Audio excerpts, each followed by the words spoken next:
Bismillah ar-Rahman ar-Rahim. Welcome to the course of Art of Leadership and Motivation, HRM 760, lecture is 15, and I'm your facilitator, Professor Dr. Muhammad Majid Mahmood. Now we are going to talk about a very interesting topic in this course, and that is called conflict management in organizations. And of course, we will talk about it with reference to the role of leaders, because ideal leaders are those who are able to manage the conflicts in an organization.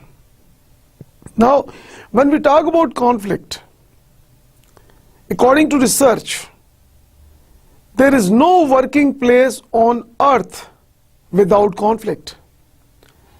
So there is no example of any organization where there is no conflict. So having a conflict is something which is natural. Having a conflict is a natural phenomena in organizations. So we will talk about conflict in this lecture. We will talk about how the conflict damages an organization. We will talk about how we can get the benefit out of conflict. We will talk about how we can use conflict to promote creativity and innovation in an organization, and of course how we can use conflict to motivate our employees in organizations. So this is another very important topic in this course. So let us begin our discussion on it. There is no way to work with people on conflict-free basis. So there is no way that we work with people on conflict-free basis. So this is not possible. So what do we learn from this statement? What comes to your mind when we talk about conflict? Okay, let us start from your home. Okay, we have conflicts in our homes as well. Okay, in organizations, for example, you are working in ABC organization, so they have, you have different office responsibilities. You attend office meetings. You get instructions from your boss. You give instructions to your subordinates. So you are responsible for performing different tasks, different responsibilities. So while you do that, what happens? Okay, let us suppose that you receive any instruction from your boss. Okay, what happens? When you look at those instructions, your brain starts working. Okay, then you start analyzing those instructions, and then you think that, okay, these are really good instructions, but there is always room for improvement. You may think that there is another better way than these instructions to do the work that has more efficient and effective results. Now, I want to ask you one simple question here. What is the difference between efficiency and effectiveness? Now, efficiency means with minimum input, you try to get the maximum output. Right? So this is called efficiency. Effectiveness means the results, the outcomes and the outputs. तो जो आपके desired targets हैं उनको achieve आप करते हैं तो it means you are effective. और मिनिमम रिसोर्सेज के साथ मैक्सिमम आप आउटपुट लेने की कोशिश करते हैं, that is called efficiency. So we need to hire only those persons. We need to give training to our employees to make them both efficient and effective. Like for example, if one person is only effective but not efficient, तो फिर क्या होगा? Okay, give you a very simple example. कि आप एक project run करते हैं और प्रोजेक्ट को रन करने के बाद आप उसके जो आपके टारगेट्स हैं, लाइक फॉर एग्जांपल जो आपके गोल्स एंड ऑब्जेक्टिव्स हैं, वो अचीव हो जाते हैं एंड यू मेक लाइक एक अमाउंट आपकी है फॉर एग्जांपल जो आपने अर्न की वहां से प्रॉफिट. नाउ अगर आपने अपने इनपुट में अपने रिसोर्स वेस्टेज कर दिया, आपने बहुत ज्यादा आपकी कॉस्ट इन्वॉल्व हो गई, तो व्हाट अबाउट योर प्रॉफिट्स?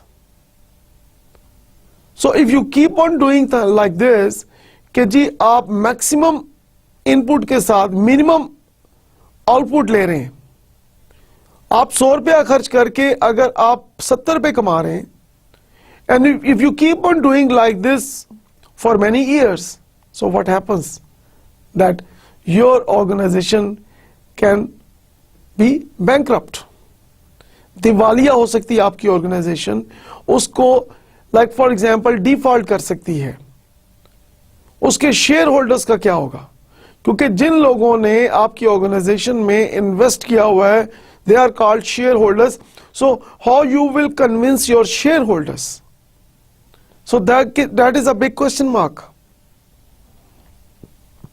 सो आपने फोकस करना है on both areas, efficiency and effectiveness. Now, there is always room for improvement. So people have different ideas because no two humans are alike. Human beings are different, employees are different, their minds are different, their thinking is different. The skills, abilities, competencies are different. So people having variety of skills, their minds are different, their perceptions are different. So how this is possible? That they agree on something without discussion. So when we talk about conflict, conflict is of two types: positive conflict and negative conflict. Now, positive conflict means that when you are giving your positive suggestions, that we also call it constructive criticism. जब एक positive input आप दे रहे हैं, ठीक है, like आप बेहतरी के लिए सजेशंस दे रहे हैं, तो जब आप पॉजिटिव फीडबैक देंगे, बेहतरी के लिए सजेशन देंगे, इंप्रूवमेंट के लिए सजेशन देंगे, सिस्टम को बेहतर करने के लिए, काम को बेहतर करने के लिए, आपका एक पॉजिटिव पॉइंट ऑफ व्यू होगा. फॉर एग्जाम्पल, अगर एक पर्सन एक कोर्स की आउटलाइन बनाता है, तो इन अ यूनिवर्सिटी मीटिंग आप उस आउटलाइन को बेहतर करने के लिए आप उसको बताते हैं कि there are like some new books available on this area. अगर आप उन बुक्स को भी देख लें तो you can improve the outline, या सर्टन जो आउटलाइन के पार्ट्स हैं उसके अंदर अगर आप ये पॉजिटिव चेंजेस करें तो ये ज्यादा बेहतर हो सकती हैं. पाकिस्तानी एनवायरनमेंट के मुताबिक अगर उस आउटलाइन को आप कस्टमाइज करेंगे तो that can give you better results. तो जब आप पॉजिटिव सजेशंस देते हैं, इंप्रूवमेंट के लिए सजेशंस देते हैं, that is called positive conflict. But on the other side, when you criticize for the sake of criticism, जब आप नेगेटिव सजेशंस देते हैं, जब आप कोई काम खराब करना चाहते हैं, जब आप किसी तनकीद बराए तनकीद करते हैं, जब आपने पहले से माइंडसेट बनाया होता है कि आपने किसी की बात नहीं माननी चाहे वो कुछ भी कर ले, that is called negative conflict. So we have those positive and negative conflicts in our organizations in public and private sector of Pakistan. So that is why we always say that there is no way to work with people on conflict free basis.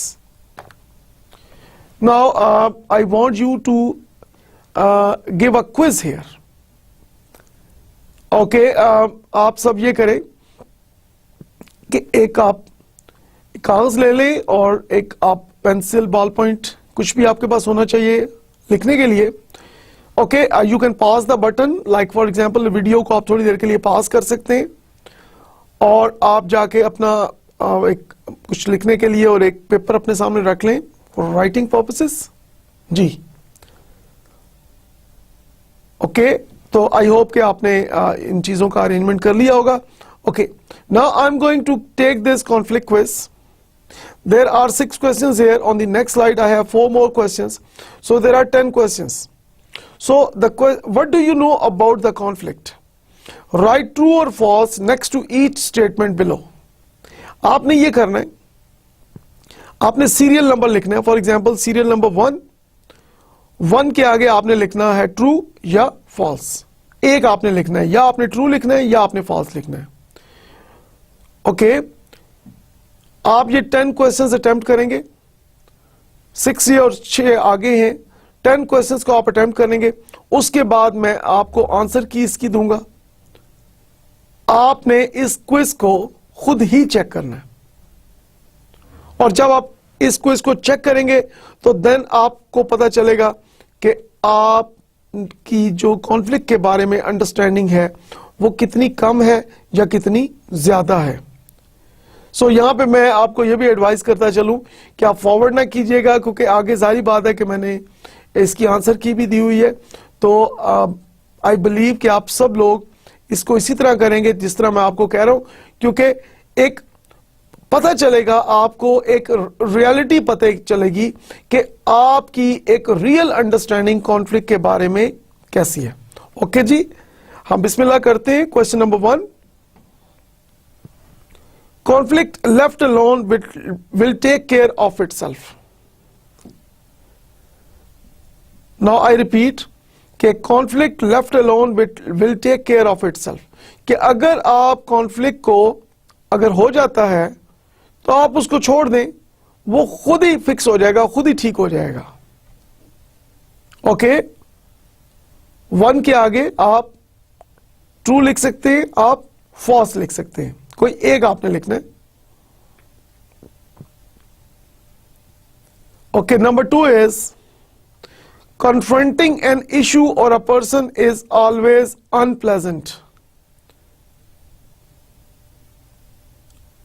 Okay, this is another statement कि किसी issue को face करना, उसके बारे में बहस करना या किसी पर्सन से जो कॉन्फ्लिक्ट है करना is always unpleasant. Sorry.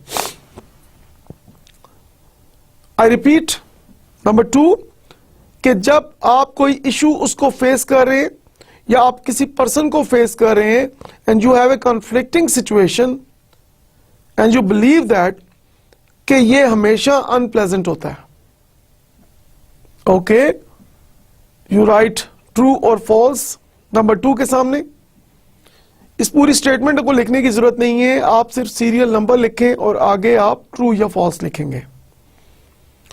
Number 3 is conflict within an organization is a sign of poor leadership.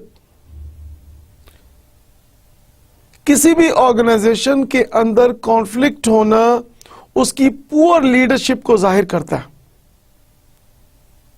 You right yes और no. Number 4 is people communicating effectively can change the direction of a conflict. Meaning that कि जिन लोगों की अच्छी communication skills होती हैं वो conflict की direction को तब्दील कर सकते हैं in the right direction. You write true और false.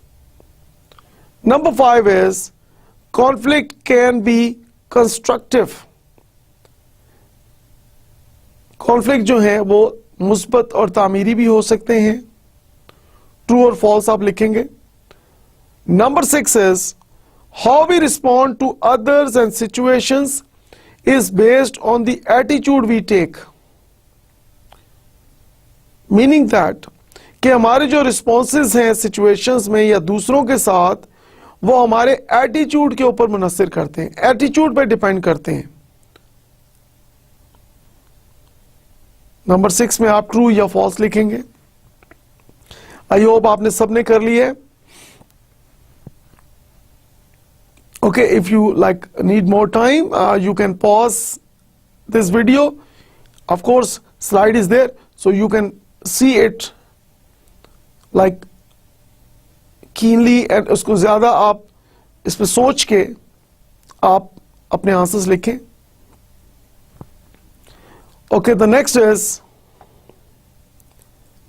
anger is always negative and destructive.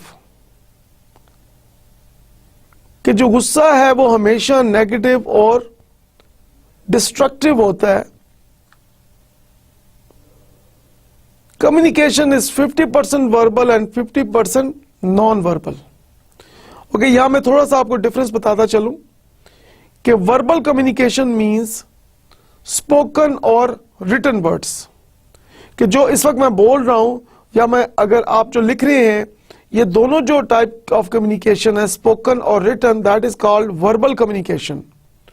और नॉन वर्बल कम्युनिकेशन क्या है? Body language. Now body language क्या है? Like for example eye contact, facial expressions, gestures, postures,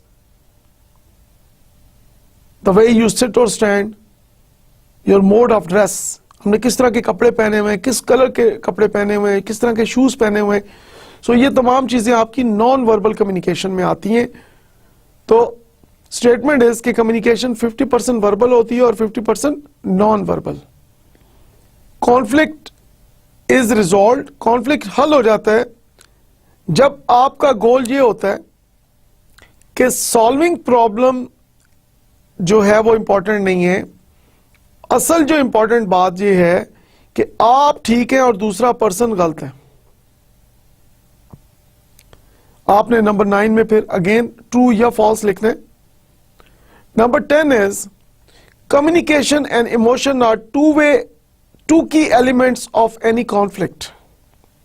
कि किसी भी conflict में आपकी कम्युनिकेशन स्किल्स और आपकी इमोशंस जो हैं वो की एलिमेंट्स होते हैं उसको सॉल्व करने के लिए. You write true or false. And number 11 is conflict is best dealt within the early stages when the fewest number of people are involved. Now, जब कम लोग इन्वॉल्व होते हैं कॉन्फ्लिक्ट में, उसको सॉल्व करना आसान है एज कंपेयर टू कि जब उसमें बहुत ज्यादा लोग शामिल हो जाए. You write true or false.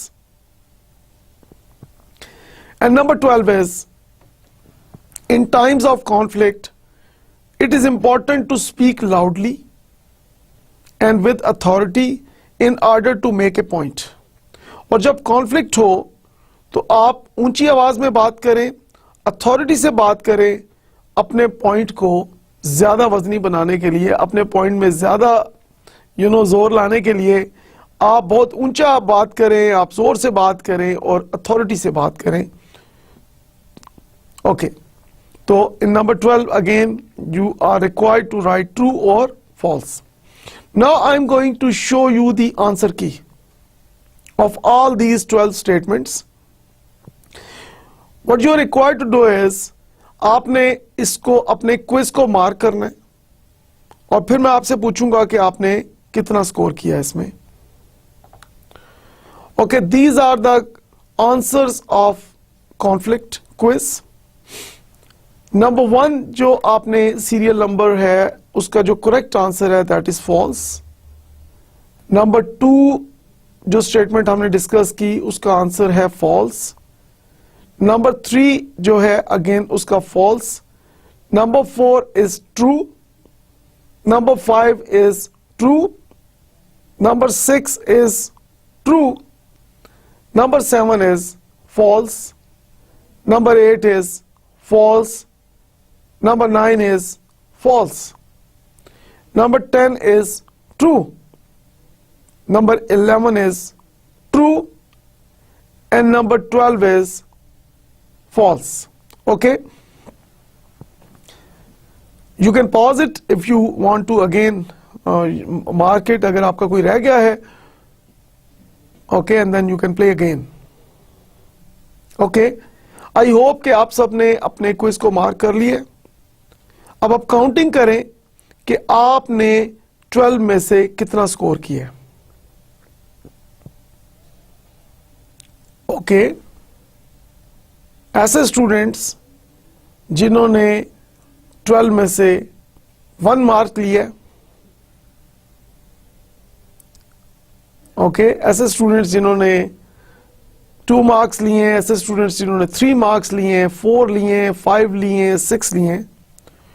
तो जिन स्टूडेंट्स के 6 मार्क्स हैं आउट ऑफ 12, उनकी 50% अंडरस्टैंडिंग है अबाउट कॉन्फ्लिक्ट.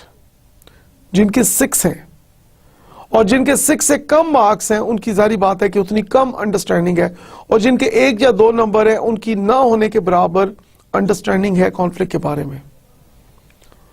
और इसी तरह जिन स्टूडेंट्स ने 7, 8, 9, 10 मार्क्स लिए हैं, they have good understanding about conflict. और जिन स्टूडेंट्स के मोर देन 10, 11 या 12 मार्क्स हैं out of 12, they have the excellent understanding regarding conflict. Okay, now let me comment on these statements one by one that we just discussed. Conflict alone will take care of itself. This is the number 1 statement about conflict.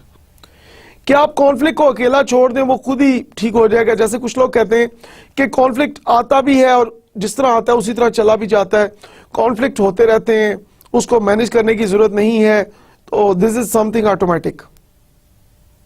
तो अगर आपकी ये सोच होगी तो definitely this is incorrect. This is not something automatic कि conflict खुद ही like for example उसका सोल्यूशन भी खुद ही हो जाएगा. This is not possible. Number 2 is confronting an issue or a person is always unpleasant. अच्छा, जो लोग ये समझते हैं कि जब भी वो किसी इशू को फेस करेंगे, किसी पर्सन को फेस करेंगे, and when they are arguing with each other, and that is something which is unpleasant always. This is again false, because this is not unpleasant, this is an opportunity, and you need to get advantage from this opportunity. आपको new ideas मिल रहे हैं, आप अपना idea दे रहे हैं, other person आपको अपना idea दे रहा है, so you can share your ideas. So ideas को शेयर करके आप अपॉर्चुनिटी को कैश करवा सकते हैं, आप अपने बिजनेस को एक्सपेंड कर सकते हैं, आप अपने एम्प्लॉइज की सेटिस्फेक्शन कर सकते हैं, आप बेहतर स्ट्रेटजीज बना सकते हैं. So this is not something which is unpleasant. Actually, this is a wonderful situation जिससे आप benefit ले सकते हैं. Number 3 is conflict within an organization is a sign of poor leadership.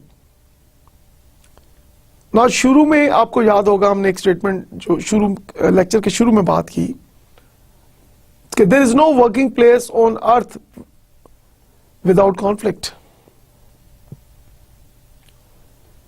सो अगर किसी ऑर्गेनाइजेशन के अंदर कॉन्फ्लिक्ट है एम्प्लॉइज का आपस में, तो it is a sign of poor leadership. Again this is false. Having conflict is not bad, because positive conflict की जब हम बात करते हैं, it leads you towards creativity and innovation. अगर आपका आपस में कॉन्फ्लिक्ट ही नहीं होगा, मैं बात कर रहा हूं पॉजिटिव कॉन्फ्लिक्ट की, कि जब तक आपका आपस में पॉजिटिव कॉन्फ्लिक्ट नहीं होगा, how you will bring in new ideas. अगर आप एक दूसरे की बात एज इट इज एक्सेप्ट कर लेते हैं, जैसे हम कहते हैं कि rule number 1, boss is always right. Rule number 2, if boss is wrong, see rule number 1 again please. तो अगर ये सिचुएशन है कि आपके यहाँ लाइक आर्गुमेंट्स नहीं किए जाते, ब्रेनस्टॉर्मिंग नहीं की जाती, तो वो एक डेंजरस सिचुएशन है. लेकिन having a positive conflict in the organisation is a sign of excellent leadership. Number 4 is people communicating effectively can change the direction of a conflict. Now this is really very important कि conflict की direction वो लोग change कर सकते हैं who have the strongest communication skills. Now जब आप बात करते हैं communication की, तो communication दो तरह की है, verbal and non verbal communication skills. तो जिन लोगों की स्पोकन और रिटन कम्युनिकेशन स्किल्स बहुत स्ट्रांग है और जिन लोगों की बॉडी लैंग्वेज बहुत स्ट्रांग होती है, तो हम एक्सपेक्ट करते हैं कि जो लीडर्स हैं, आइडियल लीडर्स हैं, they are the strongest communicators. So with the right attitude and behaviour and with the right oral and written communication skills, with the right body language, with the right eye contact, leaders are able to change the direction of a conflict. Number 5 is conflict can be constructive. Of course, 100% yes. Because conflicts are required. Positive conflicts are required in an organization. And positive conflicts managed well can give you positive results. So किसी भी organization की बेहतरी के लिए, किसी भी organization की improvement के लिए, having positive conflict is mandatory. जैसे for example, मैं आपसे एक simple question यहाँ पूछना चाहूँगा, नंबर 5 सीरियल नंबर के रेफरेंस से, कि डिजिट हम बात करेंगे डिजिट 1 की, तो 1 + 1 is equal to question mark. What comes in your mind when we talk about 1 + 1 is equal to? Okay, some people they say 2, some people they say 11, and I say in most cases in the public sector of Pakistan 1 + 1 is equal to 1. Or I further say that 1 + 1 + 1 + 1 + 1 + 1 + 1 is equal to 1. Now let us discuss these 3 answers. Okay, let us discuss the first answer. 1 + 1 is equal to 2. Okay जी, 2 कैसे आया? Mathematics, simple mathematics. But what is the logic behind it? कि 1 + 1 2 कैसे आया? Okay. If you and me are working together individually, like आप अपनी जगह best काम कर रहे हैं, मैं अपनी जगह बेस्ट काम कर रहा हूं, and we have the same target, we have the same goal. तो जब आप इंडिविजुअली अपनी बेस्ट एफर्ट करेंगे, मैं अपनी इंडिविजुअल बेस्ट एफर्ट करूंगा, तो 1 + 1 is equal to 2. Okay, 11 कैसे आएगा? Okay, you and me work together in a team. तो जब हम एज ए टीम काम करेंगे, तो 1 + 1 is equal to 11, and we call it the concept of synergy. SYNERGY,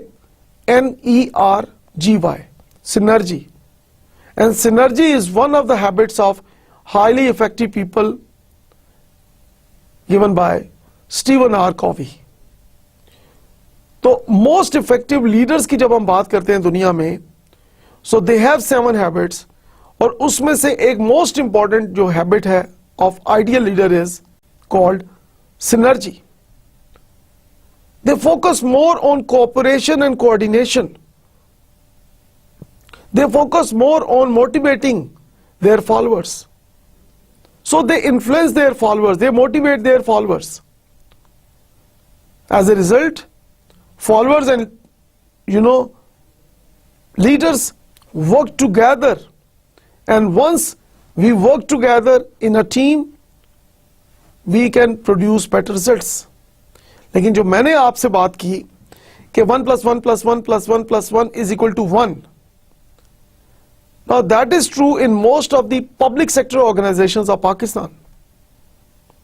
Like, let us assume that there is an office meeting in public sector of Pakistan. So in most of the office meetings, आपने observe किया होगा, if you are working in a government organization in Pakistan, या आप अपने parents से और अपने elders से, अपने फैमिली मेंबर से पूछें अगर वो गवर्नमेंट सेक्टर में काम कर रहे हैं कि ऑफिस मीटिंग्स में क्या होता है. देयर इज अ एजेंडा में मुख्तलिफ पॉइंट्स लिखे हुए हैं जो कि आपने डिस्कस करने हैं मीटिंग में, उनको कहा जाता है एजेंडा आइटम्स. उन पॉइंट्स को मीटिंग में डिस्कस किया जाता है और जो डिस्कशन होती है उसको लिखा जाता है, उसको कहा जाता है मिनट्स ऑफ द मीटिंग. और मिनट्स ऑफ द मीटिंग फिर भिजवा दिए जाते हैं after meeting to the chief executive of the organization. और चीफ एग्जीक्यूटिव जब उसको साइन कर देते हैं, अप्रूव कर देते हैं, तो those minutes of the meeting are converted into decisions. Okay, now come back to the meeting again. Office meeting हो रही है पब्लिक सेक्टर में पाकिस्तान में. Okay, agenda item number for example 2 है, 3 है. तो जो बॉस है वो कहते हैं कि फॉर एग्जांपल मैं समझता हूं कि जो एजेंडा आइटम नंबर 3 है, फॉर एग्जांपल कि जो हमारे एग्जिस्टिंग प्लान्स हैं कोई भी काम करने के लिए, मतलब फॉर एग्जांपल हमारे प्रोजेक्ट बी के लिए जो हम प्लान इस वक्त इंप्लीमेंट कर रहे हैं, so that is the best plan. इससे बेहतर हो ही नहीं सकता. तो आई स्ट्रांगली बिलीव कि हम सबको इसको अप्रूव कर देना चाहिए ना. ऑनेस्टली मुझे इस चीज का आप आंसर दीजिएगा कि how many people in that office meeting will say no. मैं ग्राउंड रियलिटी की बात कर रहा हूं. And how many people in that office meeting will say sir there is area for improvement, we can always bring in positive changes. So you know very well that कि most of the majority of the meeting participants या तो वो खामोश रहेंगे या they will say yes. और खामोशी तो हम जैसे समझते हैं कि खामोशी मीन्स हां. तो बजाय ये कि meeting participants are more interested in venue and menu of the meeting, their major responsibility is कि जो पॉइंट डिस्कस हो रहा है, जो एजेंडा आइटम डिस्कस हो रहा है, उसमें वो अपना जेन्युइन ओरिजिनल बेस्ट इनपुट दें. और जो लोग अपना बेस्ट इनपुट नहीं देते, इट मीन्स दैट कि there is a big question mark कि वो जो वहां से सैलरीज ले रहे हैं उनको कैसे जस्टिफाई किया जाए. सो जब we quickly agree with each other without brainstorming, without discussion, that is not good. Here I will again re-emphasize on one thing, that we can agree with each other, but after discussions, after brainstorming. It is really a wonderful thing that you have a wonderful boss who presents something really wonderful. So yes, we can agree with our bosses in our organizations, but it is highly recommended कि आप अपना point of view भी दें, अपना input भी दें, आप discussion भी करें. और अगर एंड पे जाके एक म्यूचुअल कंक्लूजन हो जाता है तमाम लोगों की डिस्कशन के बाद, ब्रेनस्टॉर्मिंग के बाद, कि जो आपका बॉस कह रहा है वही पॉइंट सबसे स्ट्रांग है, तो it's okay, it is excellent. But ये नहीं होना चाहिए कि इधर से स्टेटमेंट आई और उधर आपने यस कर दिया. जैसे फॉर एग्जाम्पल घर के अंदर जब आप मुख्तलिफ इश्यूज होते हैं, प्रॉब्लम्स होती हैं, मैटर्स होते हैं, कुछ डेली मैटर्स हैं, कुछ कभी कभार आपको इश्यूज फेस करने पड़ते हैं, तो what you do, you discuss in depth. आप एक एक चीज का एनालिसिस कर रहे होते हैं. तो why not you do the same in your offices?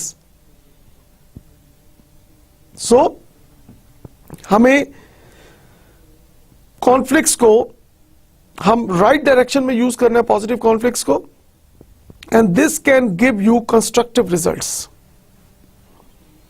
Now, how we respond to others and situation is based on the attitude we take. इन्नमल आमालु बिन्नियात, अमल का दारोमदार नियत पर है, एंड नियत is called your attitude.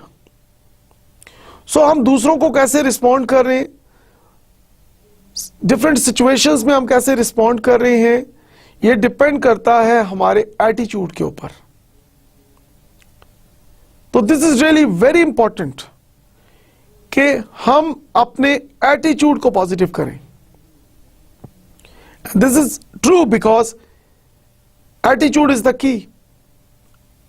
So people having the right attitude, people having the positive attitude, that matters a lot. So दूसरों के साथ आप जब कम्युनिकेट कर रहे हैं मुख्तलिफ सिचुएशंस में, जो आपके रिस्पॉन्सेज हैं, जो आपके एक्शंस हैं, रिएक्शंस हैं, जो आपकी प्रोएक्टिव स्ट्रेटजीज हैं, so all of these areas are dependent on your attitude. So we need to, of course, focus on our attitude.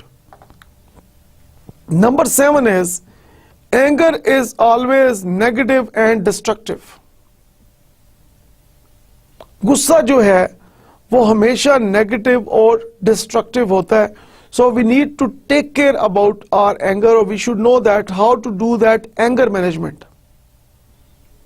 क्योंकि जो लोग बहुत ज्यादा गुस्सा करते हैं, जो बहुत एग्रेसिव हो जाते हैं, तो उनकी अकल काम करना बंद कर देती है. तो दीन इस्लाम में जैसे हम कहते हैं कि गुस्सा करना हराम है, तो उसको पी जाना चाहिए. तो जब भी आपको गुस्सा आए, एक्सपर्ट्स ये कहते हैं कि यू काउंट 1 to 10, और जब आप 1 to 10 काउंट कर लेते हैं तो you will see the magic कि आप काफी हद तक अपनी एंगर मैनेजमेंट कर चुके हैं. लेकिन प्रॉब्लम अराइजेज कि आपको जो ही गुस्सा आया और आप सोचे समझे बगैर फिर आप गुस्से में बोलना शुरू हो गए, तो इन मोस्ट केसेस देखा गया कि गुस्से में कही हुई बातों पे सबसे ज्यादा नादिम आप खुद ही बाद में हो रहे होते हैं, और फिर आप लोगों को क्लैरिफिकेशन दे रहे होते हैं कि जी मैं तो गुस्से में था, मेरा ये मतलब नहीं था, मेरा वो मतलब नहीं था, मैं ये नहीं कहना चाहता था, मैं वो नहीं कहना चाहता था.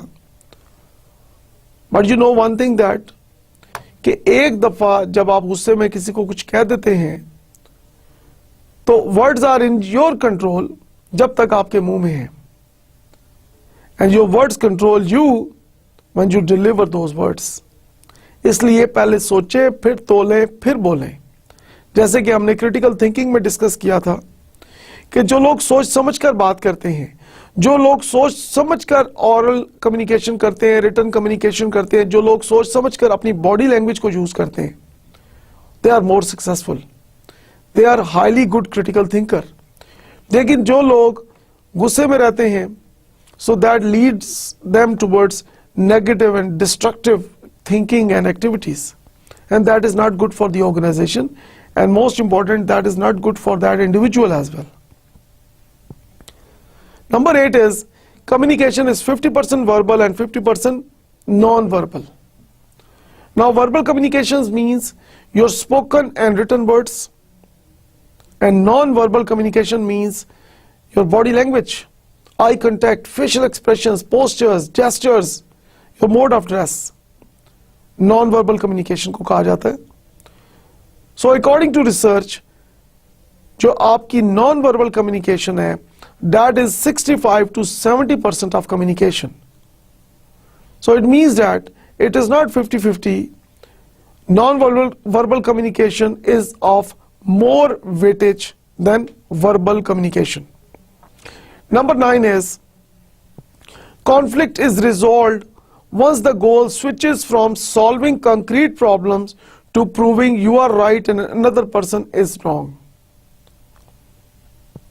कुछ लोग ये सोचते हैं कि कॉन्फ्लिक्ट में जो मेजर गोल है वो प्रॉब्लम को सॉल्व करना नहीं है, बल्कि अपने आप को राइट साबित करना और दूसरे को रॉन्ग साबित करना है.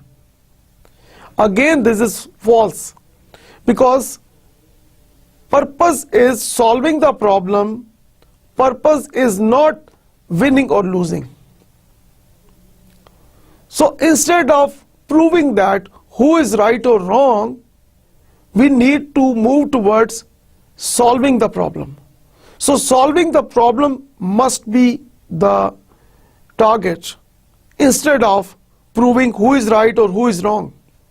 क्योंकि जब आप प्रॉब्लम सॉल्यूशन को छोड़कर आप एक दूसरे को ऊंचा नीचा दिखाने के चक्कर में हो जाते हैं, जब आप राइट रॉन्ग के चक्कर में आ जाते हैं, जब आप कहते हैं कि who is right and who is wrong, और जब आप हर किस्म की लॉजिक और आर्गुमेंट देना शुरू कर देते हैं कि मैं ही ठीक हूं और दूसरा गलत है, और रियलिटी हो सकता है इसके बरक्स हो, सो दैट इज नॉट गुड.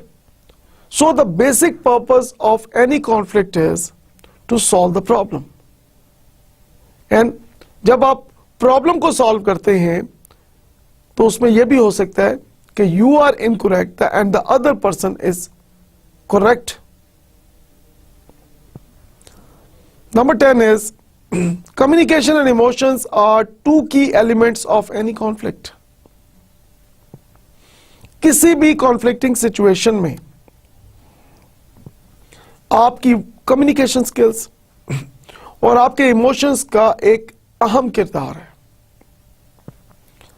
जो लोग अपने इमोशंस को कंट्रोल नहीं कर सकते, जो लोग इफेक्टिव कम्युनिकेटर्स नहीं हैं, they are facing more problems.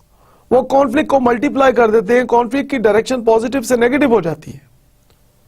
तो बजाय ये कि आप कॉन्फ्लिक्ट को नेगेटिव साइड पे लेके जाएं, उससे डिस्ट्रक्शन शुरू हो जाए, you need to focus on improving your communication and you should be able to manage your emotions.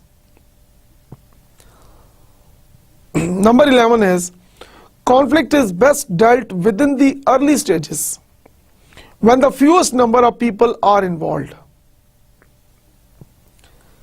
So this is true because जब कम लोग इन्वॉल्व होते हैं कॉन्फ्लिक्ट में, उसको मैनेज करना आसान है, लेकिन जो ज्यादा लोग कॉन्फ्लिक्ट के अंदर इन्वॉल्व आप करते हैं तो उसको मैनेज करना उतना ही ज्यादा मुश्किल हो जाता है, क्योंकि जितना बड़ा नंबर होता है उतने ज्यादा definitely different point of views होते हैं, और फिर जितना ज्यादा ये इंक्रीज होना शुरू हो जाएगा. इसलिए हमेशा ये कहा जाता है कि वो कहते हैं ना, prevention is better than cure. तो अगर चीजों को शुरू में ही आप मैनेज कर ले, इट इज हाईली रिकमेंडेड, बजाय ये कि आप शुरू में उसको इग्नोर कर रहे हैं, उसको आप फोकस नहीं कर रहे, और बाद में वो चीज जब आउट ऑफ कंट्रोल हो जाए तो फिर आपके लिए बहुत ज्यादा प्रॉब्लम हो जाती है. And finally number 12 is in times of conflict it is important to speak loudly and with authority in order to make a point. कुछ लोग क्या करते हैं कि कॉन्फ्लिक्ट की सिचुएशन में बहुत ज्यादा लाउड हो जाते हैं और अपनी अथॉरिटी को यूज करते हैं अपना पॉइंट में ज्यादा वेट के लिए, कि जो उनका पॉइंट है उसके अंदर ज्यादा वजन पैदा करने के लिए, अपने पॉइंट को ज्यादा पावरफुल बनाने के लिए वो अथॉरिटी के साथ बात करते हैं और ऊंची आवाज में बात करते हैं. Again this is totally false, because I strongly believe कि जो लोग अपना टेम्पर लूज करते हैं, जो लोग गुस्से में आ जाते हैं, जो लोग बहुत ज्यादा लाउड हो जाते हैं, they are short of arguments. जिन लोगों के पास आर्गुमेंट्स नहीं होते वो लाउड हो जाते हैं. जिन लोगों के पास आर्गुमेंट्स नहीं होते वो गुस्से में आ जाते हैं. जिन लोगों के पास आर्गुमेंट्स नहीं होते वो अपना टेम्पर लूज करते हैं. So we need to do our anger management. We need to speak softly. और यहां पे मैं जरूर कहता चलूंगा कि जो मोस्ट इफेक्टिव लीडर्स होते हैं, they are the most humble people. क्योंकि जैसे जिस दरख्त के ऊपर जितना ज्यादा फल लगा होता है वो उतना ही ज्यादा झुका हुआ होता है. ओके जी, now we move towards choose your statement on conflict. I tend to avoid conflict. Some people, they tend to avoid conflict. Okay, इसके बारे में कुछ लोगों का पॉइंट ऑफ व्यू ये होता है कि कॉन्फ्लिक्ट हो तो उसको अवॉइड किया जाए, उसको इग्नोर किया जाए, वहां से एस्केप किया जाए, उसको फेस ना किया जाए, क्योंकि वो ये सोचते हैं कि कॉन्फ्लिक्ट जब भी होगा प्रॉब्लम होगी, so they avoid it. So that is of course not recommended, क्योंकि जब आप कॉन्फ्लिक्ट को अवॉइड करेंगे तो वो जो शुरू में एक माइनर सा कॉन्फ्लिक्ट है वो एक ह्यूज कॉन्फ्लिक्ट में कन्वर्ट हो जाएगा और वो ज्यादा आपके लिए प्रॉब्लम क्रिएट करेगा. जैसे कहते हैं ना राई का पहाड़ बनना,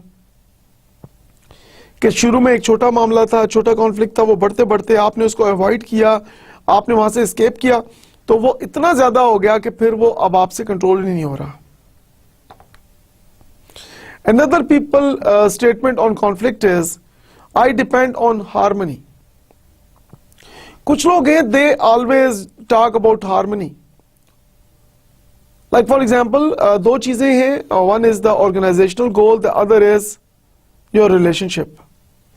और ये वो लोग हैं जो रिलेशनशिप को ज्यादा इंपॉर्टेंस देते हैं और गोल्स को, ऑर्गेनाइजेशनल गोल्स को इंपॉर्टेंस नहीं देते. मीनिंग दैट कि ऑर्गेनाइजेशन का जो रूल्स एंड रेगुलेशंस हैं, जो उसके टारगेट्स हैं, जो उसके गोल्स हैं, जो उसके ऑब्जेक्टिव्स हैं, they are not important. Important कुछ लोग ये समझते हैं कि आपस में एक दूसरे के साथ relationship is more important. Like for example कि कोई आपको लीगल काम कह रहा है, इलीगल काम कह रहा है, आपको जो भी कुछ कह रहा है, आप इसको हाँ हाँ करते रहते हैं, आप वही कह देते हैं, वही काम कर देते हैं जो वो चाह रहा है, चाहे वो लीगल है चाहे इलीगल है, for the sake of creating harmony, कि किसी को दुख ना दिया जाए, किसी को परेशान ना किया जाए. चाहे कोई आपसे गलत काम करवाना चाह रहा है, आपको नेगेटिव काम आपसे करवाना चाह रहा है, इलीगल काम आपसे कराना चाह रहा है, तो for the sake of creating harmony आप उसका काम कर देते हैं. तो ये वो लोग हैं जो कहते हैं कि जी लोगों के साथ ताल्लुकात ठीक रहने चाहिए, ऑफिस का काम तो चलता रहता है. Another statement what people give on conflict is, I always stand up and express my opinion. अच्छा, ये एक डिफरेंट स्टाइल है लोगों का कि वो these people are extrovert. They always stand up and express their opinion. ये अपनी बात किए बगैर नहीं रह सकते. Now these people have a wonderful questioning mind. और यहां पे मैं कहता चलूं कि asking question is more difficult than answer, because answering question is easy. क्योंकि asking a question is something which is genuine. उसके लिए आपको ज्यादा क्रिटिकल थिंकिंग की जरूरत है, क्योंकि जो आंसर है that is coming out of that question. So जो real genuine aspect है, that is asking a question. So people who are extrovert, they have a wonderful questioning mind, so they always stand up, और वो अपनी बात किए बगैर नहीं रह सकते. तो कुछ लोगों का इस किस्म का स्टाइल होता है in case of conflicting situation. Another statement on conflict from different people is, they hate conflict. अच्छा, कुछ लोग कहते हैं कि कॉन्फ्लिक्ट जो है ये is very bad, they hate it. उनको नफरत होती है, वो कॉन्फ्लिक्ट देखना ही नहीं चाहते, ना अपने घर में, ना अपने दोस्तों में, ना अपने ऑफिस में. सो जब चाहे वो पॉजिटिव कॉन्फ्लिक्ट हो, चाहे वो नेगेटिव कॉन्फ्लिक्ट हो, they always have a opinion कि कॉन्फ्लिक्ट होना ही नहीं चाहिए. So they hate it, and it is really a highly dangerous phenomena in few people. Another statement on conflict is, I like conflict because it produces results and progress. Now this is a wonderful statement. And some people, they have a point of view on conflict is that conflict is good because it improves your performance.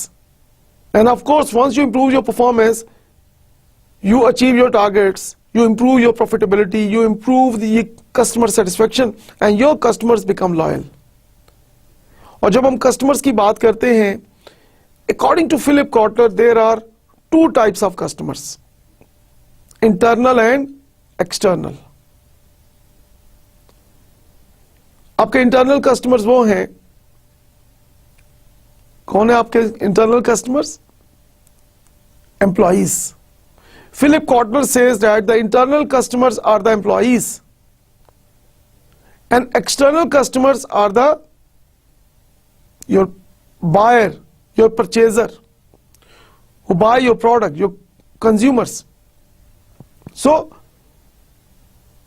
in order to satisfy the external customer, according to Philip Kotler, in order to satisfy the external customer, first of all, it is the major responsibility of a leader to satisfy the internal customer. ताली दोनों हाथों से बजती है. तो आप internal customer को, employee को सेटिस्फाई करेंगे तो आपका एम्प्लॉई आपके एक्सटर्नल कस्टमर, आपके बायर को सेटिस्फाई करेगा. और अगर आप इंटरनल कस्टमर को सेटिस्फाई नहीं करेंगे, अपने एम्प्लॉइज को सेटिस्फाई नहीं करेंगे, so how you can motivate your employees to satisfy the external customer or the buyer?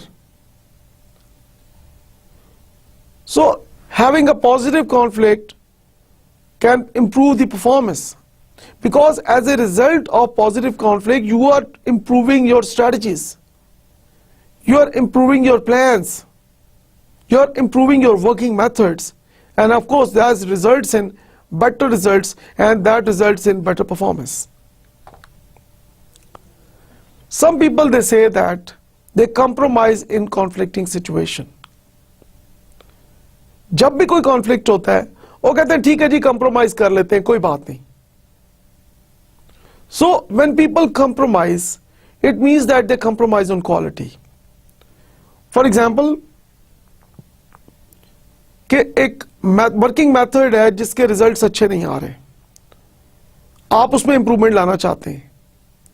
So you give your logics and you give your arguments, but the other person is not agreeing. So you compromise, you कहते हो कि ठीक है, carry on. So that is a huge loss to the organization, because improvement is an ongoing process. और जब तक आप improvement नहीं लेके आएंगे, उस वक्त तक you cannot compete in the market. So in order to become a market leader, it is a prerequisite that you should never compromise on quality.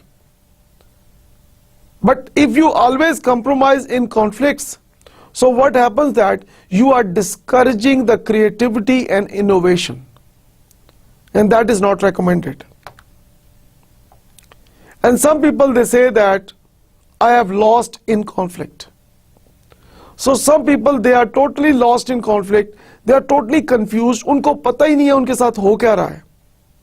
They are confused.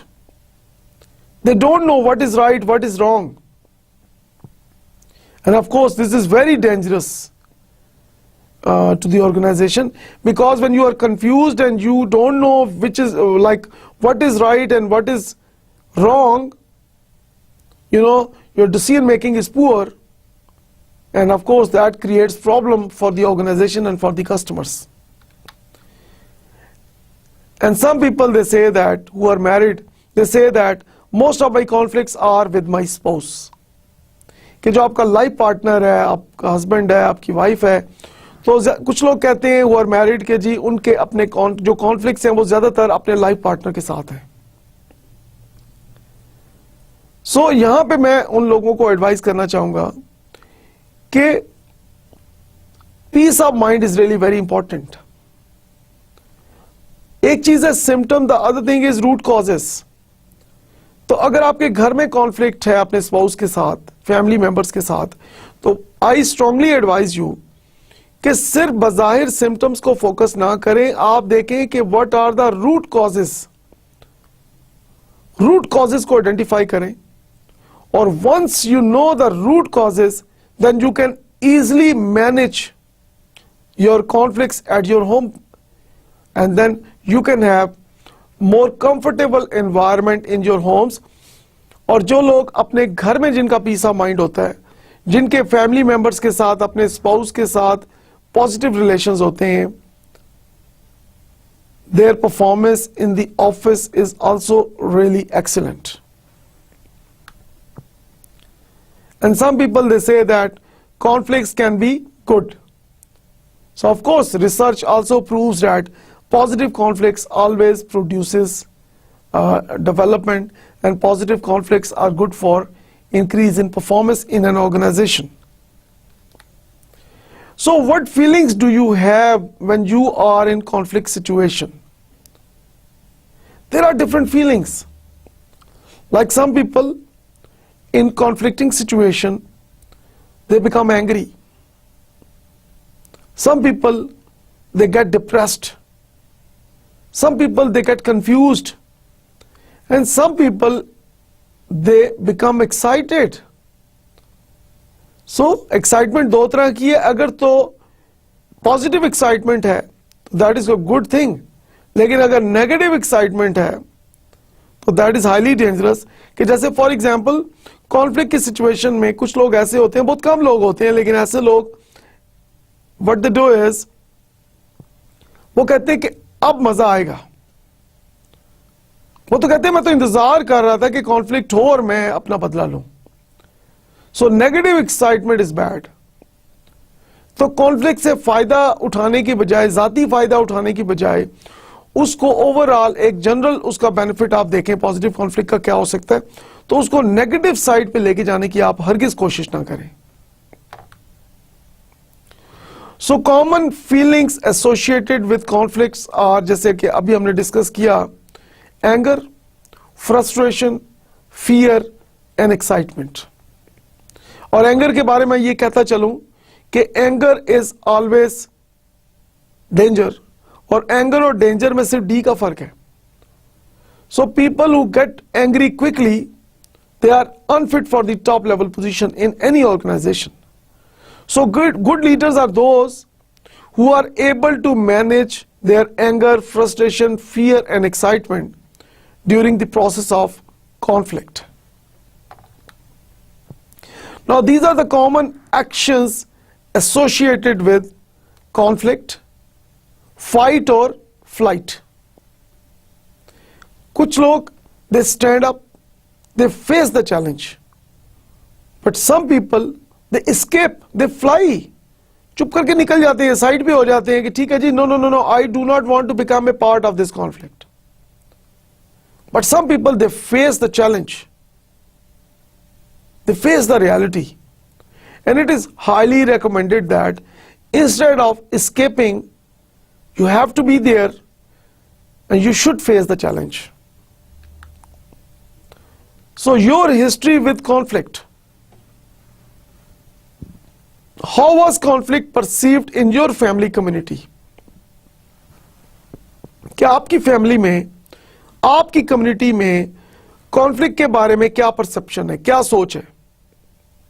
आप कॉन्फ्लिक्ट के बारे में क्या राय रखते हैं? आपकी क्या थिंकिंग है कॉन्फ्लिक्ट के बारे में? अच्छा होता है, बुरा होता है, आपके घर में, आपकी कम्युनिटी में? How did your family community deal with conflict? और जब आपके घर में, आपकी कम्युनिटी में, आपके खानदान में जब कॉन्फ्लिक्ट की सिचुएशन होती है तो उसको किस तरह डील किया जाता है, उसको किस तरह मैनेज किया जाता है? Now these are the two things very important to understand, and that shows your history with conflict. Now look at this slide impact. जो 2 पॉइंट्स हमने यहां डिस्कस किए, इसका इंपैक्ट आप देखिएगा यहां पे कि यू कैन डिसाइड यहां पे कि understanding the impact of your family and community on your ideas about conflict can allow you to make decisions about how you deal with conflict now. Now this slide is really very important. I believe that कि आज की discussion में एक most important जो point हम discuss कर रहे हैं, दिस इज द पॉइंट कि जब आप अपनी ऑर्गेनाइजेशन के अंदर एज ए लीडर आप कोई डिसीजन लेना जा रहे हैं, जाहिर बात है कॉन्फ्लिक्ट है, आपने उसमें एक डिसीजन लेना है, तो जब अक्सर लोगों को देखा गया कि वो अपने ऑफिस में बड़े गुस्से में रहते हैं, तो अगर if you dig deep and go for the root causes, तो उसके पीछे आपको नजर आता है कि उनके they have family problems and they have family issues. उनके घर में भी ऐसा ही कुछ माहौल है.